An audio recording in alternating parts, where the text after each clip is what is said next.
Hello, my name is Maria and I'm a speech and language therapist with Evelina Children and Young People's Community Speech and Language Therapy. Welcome to this video. Today's theme is all about speaking and different ways you can support your child to develop the ability to form full sentences, complete sentences to describe the world around them. This video in particular is about an approach called Colourful semantics. What is Colourful semantics? It's a method that breaks down sentences into the different elements, into the different components of a sentence, and assign to each one of them, to each element, a color. The four primary elements of a sentence are who, what doing, and where, and they are assigned a specific color that is always the same, it doesn't change. So who is always orange, what doing is always yellow, what is always green, and where is always blue. This type of approach that I'm going to demonstrate and explain further in a second, it helps children to learn about words and different type of words and where they go within a sentence, learn about sentence structure, and eventually this type of approach will support them in their writing skills. This approach is particularly useful for children with special educational needs and also children who have some difficulties structuring sentences, understanding the structure of a sentence. So today I'm going to be making and demonstrating this activity that you can do at home with your child to support them to form complete sentences. I'm going to be using simple material that you can easily access, like a sheet of paper, pen, colors, maybe a book, and just to specify that today's session is aimed at early years foundation stage children, but you can also use the same activity for older children, just by making the activity a bit more challenging, so adjusting your language and making the content a little bit more complex. I'm going to be using also a visual timetable, as we always do in these videos, just to show you and your child what we will be doing today in this session. So first of all, I'm going to complete my visual timetable for today, which is going to include obviously our hello, and then the tip of the week,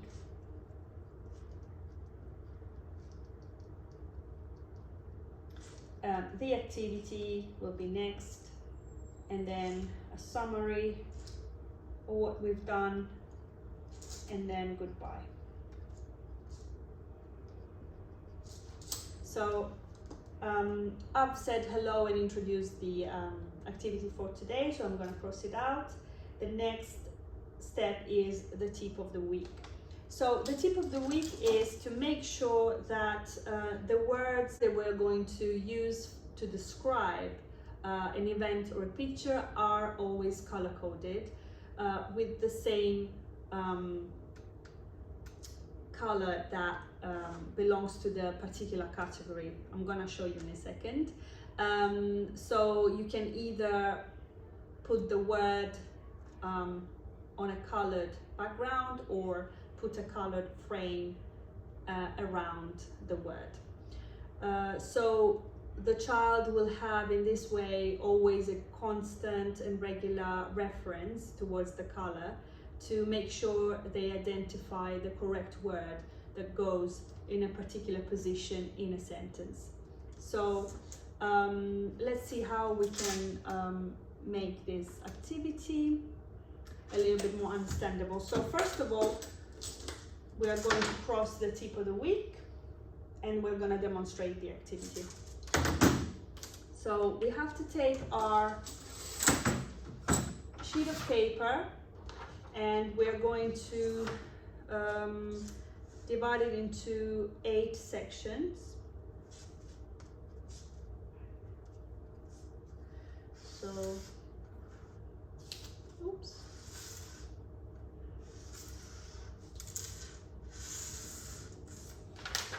Like this, and we are going to write here, we're going to write who. Here we're going to write what doing, what, and where. So who,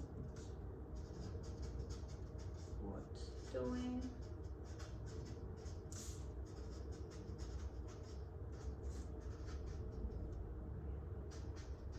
and where, like this. And what we want to do is to color the background with the appropriate color for each of the boxes, so that we give the child the color-coded reference. So the who will be orange, then yellow, what doing, what will be green, and where will be blue. So I've already prepared this just to make things a bit easier. So this is how it could look like. So who, I've also put a little symbol just as extra reference. So who with the person, like a stick man, just to represent who is in the picture, who is doing the action. What doing, with a little pair of hands here, sort of, to represent what doing, so what action is being done in the picture, for example. What, I've just put like a box or a cube here just to represent an object, because what refers to what is being used, what is in the picture, what kind of object is being used to complete the action. And then where, with a few arrows, just to symbolize where the action is taking place. So who is always orange, what doing is always yellow, what is always green, and where is blue. So what we're going to do next is to select, for example, an image that the child is going to have to describe. So I found this book. So for example, if we look at the front of this book, there is a little girl that is smelling a flower or flowers. So we're gonna try and ask the child to describe this picture. So what we need to do is write the words that are going to be in this sentence. So the girl is smelling a flower. So I'm going to cut out these words and I'm going to put them in a frame corresponding to the category of the position in the sentence. I'm also going to say actually that the girl is smelling a flower in a garden or in the garden.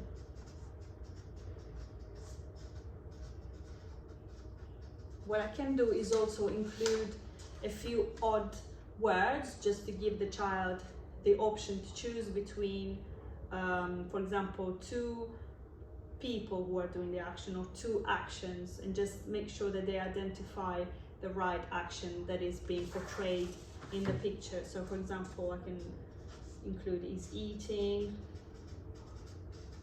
or the boy instead of the girl, or a ball instead of a flower. So like I said, I'm gonna put them in the corresponding frame. So the person who is doing the action is always orange.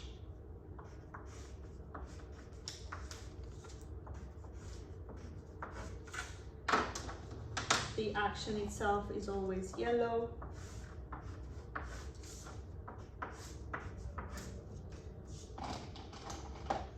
The item or object in the action is always green. the location is always blue.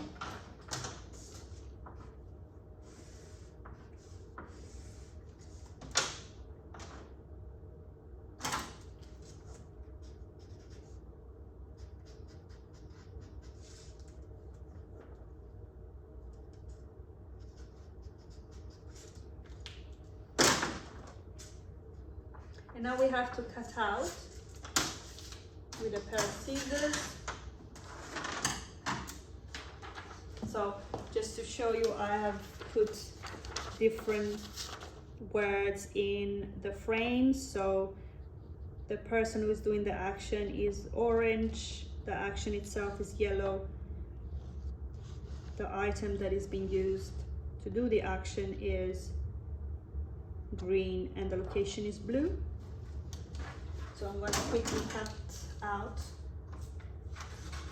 these words. Once you've done that, you can say to your child, okay, so we're going to have a look at this picture and we're going to describe who is in the picture, what are they doing and where. So can you tell me who is in the picture? And you can offer, like I said, options. So for example, you can say, is it the boy or is the girl?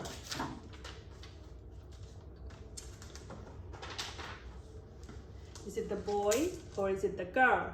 So hopefully the child will say the girl, so you will take the girl and you will place it underneath here.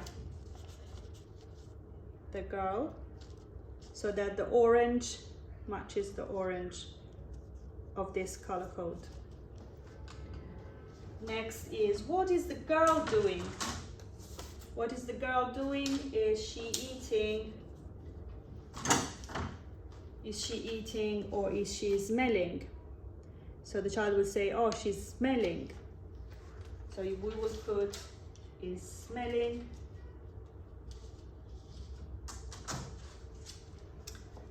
Underneath. Hopefully you can make it a bit smaller and it will fit underneath the yellow box. Beg your pardon.